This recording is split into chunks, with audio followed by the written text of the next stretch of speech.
قول ياني ياني ياني ياني ياني ياني. هو انا بالروية ومحدش قدر عليا. اسمعي كلام امك مدوبهم اتنين. بص، هو في ظاهرة في السينما الأمريكية دلوقتي إنها بتغير كل الأبطال بتوعها الرجالة لأبطال ستات، وبما إننا أرض 7000 سنة حضارة فإحنا عملناها قبلهم بكتير وفضلنا كتير نقدم الست كبطلة. ففي تاريخ السينما المصرية كان في بطلات ستات كتير وممثلات من طراز عالمي. كمان فكرة إن الست هي تكون بطلة العمل والقصة حولها هو ده كان العادي في السينما عندنا. لكن الحاجة المضحكة شوية إن إحنا بعد ما وقفنا الفكرة دياتي وبقت كل أفلامنا أبطالها رجالة واقتصر دور الست على حبيبة البطل إلا ببعض الاستثناءات. أمريكا كانت بتعمل العكس وتخلي الست تحل محل الراجل، بس الفرق إن أمريكا بتعملها وفقا لأجندة الفيمينيزم أو النسوية يعني. بس إحنا كان ده الطبيعي عندنا، كان يجنن الممثلين دلوقتي كانوا يستحقوا المكانة دياتي سواء بموهبتهم اللي كانت فعلا فريدة أو تعبهم واجتهادهم. فعشان ما أطولش عليكم أنا النهاردة عايز أتكلم معاكم عن أفضل 10 ممثلات في تاريخ مصر، وعادي نختلف في الكومنتات تحت، قول الرأي اللي يعجبك. بس كمان في شوية عوامل لازم نحطها عشان نرتاح واحنا بنختار. ان الممثلة دي مثلا تكون عملت اكتر من نوع، ولو عملت النوع ده اكتر من مرة تكون عملته باختلاف. بس في الاول انا عبد الرحمن ودي بحب السيما.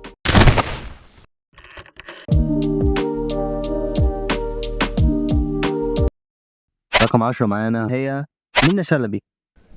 لا، انا بعرف امثل كويس قوي كده.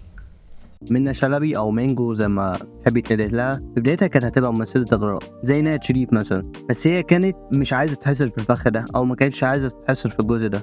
بس لما كانت مثلا تعمل فيلم فيه مشاهد جريئة مش هيحبها اغلب الجمهور كانت تعمل عكسه وتعمل فيلم جماهيري، تعمل مثلا الساحر تعمل معاه وعوش اتكلم ماما، تعمل بحب السيما وتلاقي الناس هتبدأ تهجم عليها، لا تروح عامله له حلوات حاجة كده عرض حاجة كده. الفيلم ده من كتر الدفى والحلاوة اللي فيه خلته من تاريخ السينما المصرية.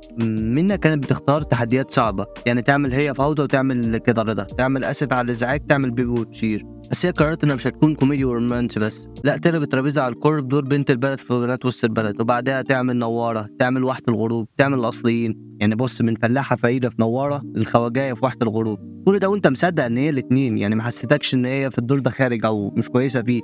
وختمت التاريخ ده كله بمسلسل رعب كمان في كل اسبوع يوم جمعه، المسلسل اللي اترشحت عنه للايمي. عشان ما تتعبش نفسك مفيش ممثله مصريه غيرها وصلت للترشح ده. كل ده ياكد لك انك قدام ممثله من الطراز الرفيع. انا الاولى، انا الاخيره، انا القديسه، انا الموس، انا العفه وانا الشهوه. رقم 9 معانا هي هند صبري. اطلع ارمي لك نفسي من السطوح يا ابراهيم. هند بدايتها مختلفة شوية عن معظم القايمة لأنها ممثلة تونسية، فكان لازم تبدأ في تونس وتعمل عمل قوي عشان تقدر تيجي مصر، وده اللي حصل. عملت فيلم اسمه صوت القصور وكان مكسر الدنيا في المهرجانات، وده لفت عين مخرجة مصرية اسمها ناس الدغيدي، خليتها بطل الأول فيلم مصري ليها، وكان فيلم مذكرات مراهقة، الفيلم اللي فتح لها الباب في مصر. بس كان في مشكلة، كانت بتعمل أدوار خفيفة زي في عايز حق عشان المخرجين كانوا خايفين من لهجتها المصرية لغاية سنة 2004 فيلم أحلى الأوقات، وبالتحديد مشهد الخناقة اللي أعلن عن وجودها كممثلة رائعة، ممثلة متقنة لهجة البلد اللي هي عايشة فيها. بس هي حست إنها مش كفاية، هتجرب السعودية.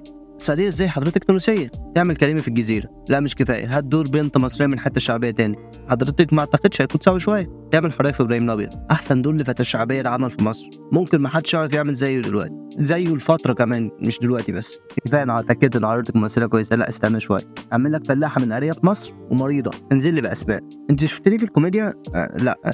اعمل لك عايز اتجوز. خلاص يا فنان والله بجد اتاكدت، خلاص مش كتير. يعني اكيد بعد التنوع الرهيب في الاعمال دي ادوار مصريه ممثلات مصريات ما تعرفش تعملها كان لازم هي تتواجد معانا في القائمه ديت. تسرق لي ليها واجب في كل بيت في الشارع ده، وانا بقى عايزه الواجب ده يترد لي فيك النهارده. رقم 8 معانا شريهان.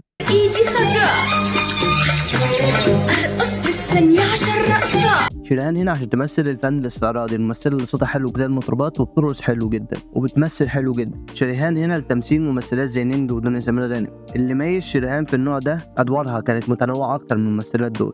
بدايتها ما كانتش بتتاخد كممثله جاده وكان اغلب شغلها مسرح، فكانت بتعمل دور بنت لطيفه هنا وهناك، فتلاقيها مثلا في مسرحيه سك على بناتك او مسرحيه انت حر، وفجاه تحاول عن كل ده وتعمل لك الضوء والاسوره، فيلم من اعقد ما يمكن، وترجع تاني بالاستعراض بالمسرحيات علشان خاطر حقوقنا. هي كده انا اعمل لك دراما واستعراض وكوميديا وهبدع لك في كلهم.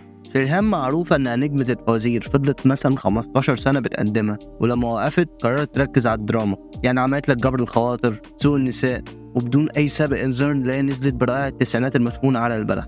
لو حابب تعرف اكتر عن الفيلم ممكن تشوف مراجعتي عنه على القناه. شريهان هي تنوع السينما تعمل موسيقيه، تعمل استعراض، تعمل كوميديا، تعمل رومانسي، تعمل دراما. هو حاليا مفيش تنوع، عشان كده برضه مفيش شريهان.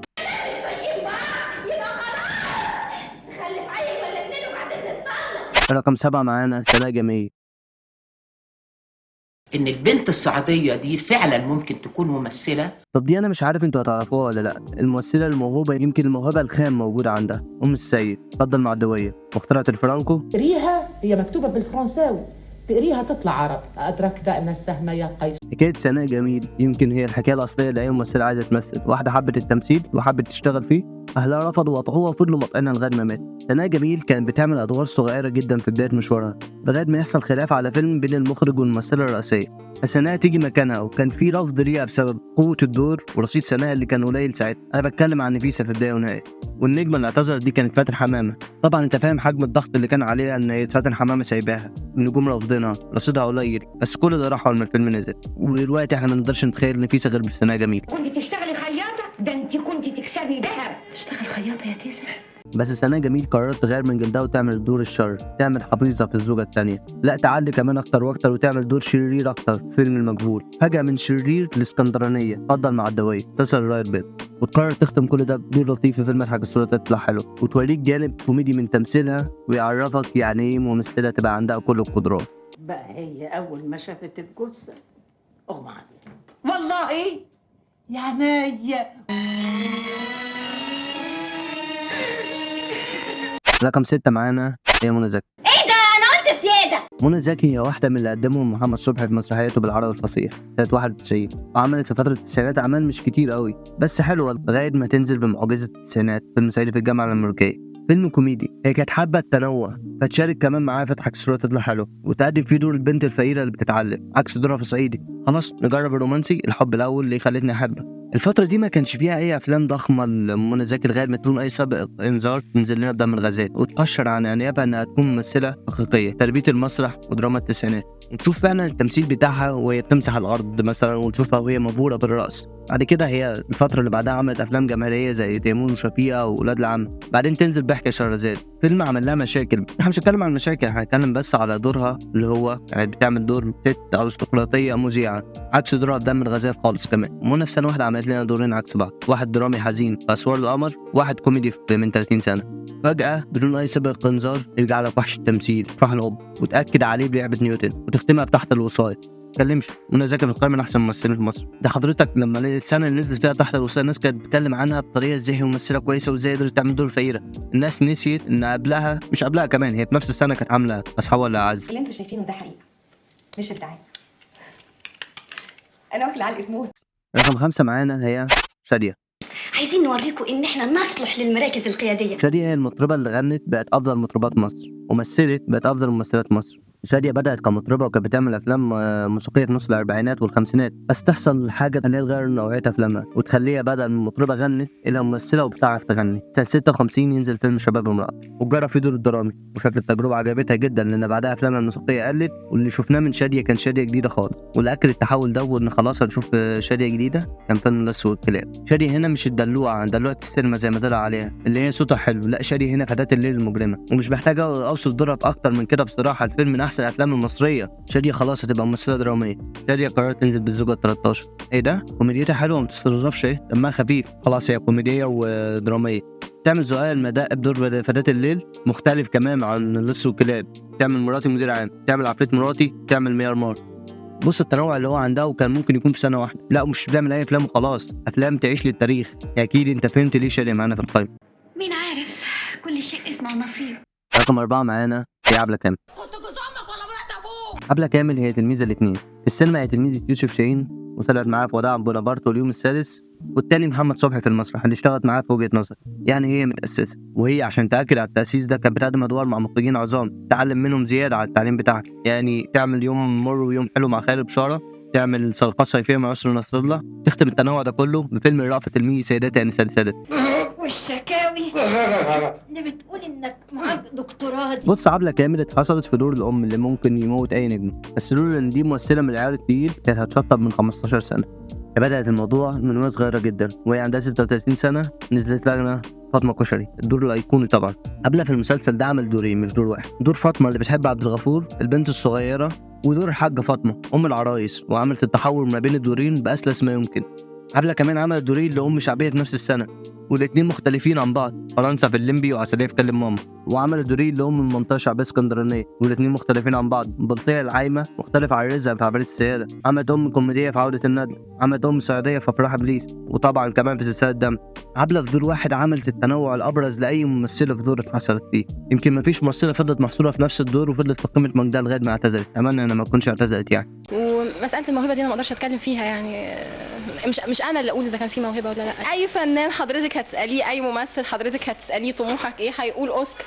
رقم 3 معانا هي يسرا. صباح الخير يا حلوين. يسرا هي نجمه من البدايه، كانت العين عليها انها تبقى هي النجمه مع نجوم الحركه الجديده في السينما الواقعيه الجديده، بس لازم تمر باختبارات الممثله كويسه، تنوع الادوار وتنوع الشخصيات عشان تاكد على الموضوع ده. يسرا بدايتها زي اي ممثله جميله، حبيبه البطل، الدور الخفيف اللطيف الرومانسي، لكن يسرا قررت تبدا التحول في ادوارها على طول، وبدات بخطوه صغيره شويه في فيلم شيطان الجزيره وابتسامه واحده لتك، وقررت تكمل التحول ده في فيلم درب الهوى فتاة الليل. لا هي ما تسكتش كمان، لا الدور حزين كمان في لا تسالني من انا، ومن هنا تصل لحظه اعلانها كممثله مترازره فيها في افلام زي الصعاليق والجوع والجلسه السريه وبستان الدم. اللي بدا نوع في السينما اتكتب ليسرا، وهو دراما نفسيه اللي عملته في صرخة ندم بعدها، وعادت عملته تاني من فتره بفوق مستوى الشبهات. قررت كمان تعلي على درب الهوا وتعمل دور فتاة الليل تاني، بس المره دي في الارهاب والكباب، الدور اللي عملته تالت في توريس ذا لاف. انت واخد بالك؟ انا بقول لك انها عملت دور 3 مرات بس، اتفرج على التلاتة هتشوفهم مختلفين جدا. انا كده مش محتاج اتكلم عن رأفت الهجان ولا دم الغزال ولا لما تيجي نرقص او حتى شربات لوز وخيانة عهد وغيرهم تاني كتير. انا ما اتكلمتش عن فيلم من افلام المفضله حدود المصريه، هي عندها كتير جدا وهي تستحق ان يكون عندها ده كله. اختي كده ينفع وكده ينفع. انا بنت عاديه، انا مش ماديه، ناداني وهعمل ايه. رقم 2 معانا هي سعاد حسني. محسوب عليا انه عيب. جوجو سندريلا. سعاد حسني متشابهه مع شادية، صوتها حلو جدا كمغنيه وممثله جامده جدا، بس الفرق في حاجه واحده، سعاد حسني ممثله صوتها حلو، شادية مطربه وممثله، ولازم تفرق بين الاثنين. سعاد بدايتها كانت في افلام رومانسيه وافلام كوميديه زي اشاعة حب وحسن ونعيم، وفجأة نلاقيها نازلة لنا بالضوء الخافت، ممثلة لسه ليها سنة قررت تسيب الأدوار الرومانسية، الأدوار اللي كانت جايبة لها جمهور، وتعمل دور درامي وتزيد أكتر بالقاهرة 30 الزوجة الخاينة، وتأكد إنها ممثلة لكل الأدوار دياتي لما تعمل الفلاح في الزوجة التانية والشابة في صغيرة على الحب، وتعلي على التحول بفيلم سايكوباتي أكتر اسمه بارد الحرمان، وتعمل شخصيتين عكس بعض، نشوف سعاد البنت الرقية ونشوف كمان الزوجة الخاينة. بعد كده تعمل الزوجة الخاينة تاني في شروق وغروب، وما تسكتش تعمل زوجاته والكلب والاختيار، بتعمل تاريخ السينما من غير أي سابق إنذار، وترجع سعاد القديمة خلي بالك من زوزو. وبالمناسبة الاختيار وخلي بالك من زوزو نفس الفكرة، ممكن نتكلم عليها بعدين. سعاد حست إنها ما ادتش الكوميديا حقها، فتعمل غريب في بيتي وحكاية هو وهي. سعاد حسني بسبب جمالها ورقتها المخرجين حبوا يحصروها بدور الزوجة الخاينة، بس للأسف اختار الشخص الغلط وهي ادعت في كل حاجة. دي زوزو برضه. مع ان الكوميدي صعب بالعكس، يمكن اصعب من الدراما. رقم 1 معانا هي فاتن حمامة. بص الترتيب ممكن يختلف في القائمة دي من شخص للتاني، بس ما اعتقدش ان فاتن حمامة ممكن تطلع على المركز التاني في اي ترتيب لممثلات مصر. دي سيدة الشاشة العربية، كعادة فنانات الجيل ده معظم افلامهم كانت موسيقية رومانسية، بس هي كانت بتسلل شوية شوية في افلام تغير من جلدها زي العقاب او بابا امين، والتغيير يكمل فيلم ابن النيل ليوسف شاهين، فيلم من افلام يوسف شاهين المظلومة اصلا بجد، يمكن هو كمان ما كانش بيتكلم على الفيلم ده.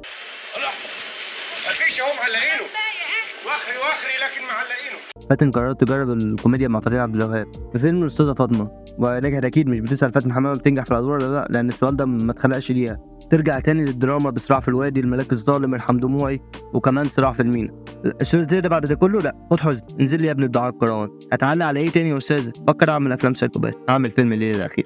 الأستاذة جربت كل أنواع وكانت بتنوع في الأدوار نفسها، يعني خد الحرام ووفاء وعرانة، دور فلاح بس الاتنين بتعقيدات مختلفة، خد كوميدي في أرض الأحلام وأحلى لدغة سمعتها في حياتي. الكلام ده بقى تروح توفره وتقول له لعيانينك. خد دراما في وليدة حلا ويوم مر ويوم حلو. فاتن حمامة كاسم مش ممثلة يتم تقييمها أصلا بشروط القائمة بتاعتنا، دي الاستثناء في سينمتنا. طب انا اطلع بايه؟ لا هخنقك. بس كده أكون أنا خلصت. الكومنتات تحت اكتب قائمتك المفضلة والممثلات اللي أنت شايفهم أفضل، براحتك تختلف، بس مش مسموح تطلع فاتن حمامة من القائمة. ولا تنسوا إخواننا من صالح دعاكم، واللي يقدر يتبرع لينك التبرع حطه فوق الكومنت. ولو الفيديو عجبك لايك وشير، ولو حابب تسمعني تاني في فيديوهات قديمة وفي جديد لسه هينزل فاعمل اشتراك. سلام.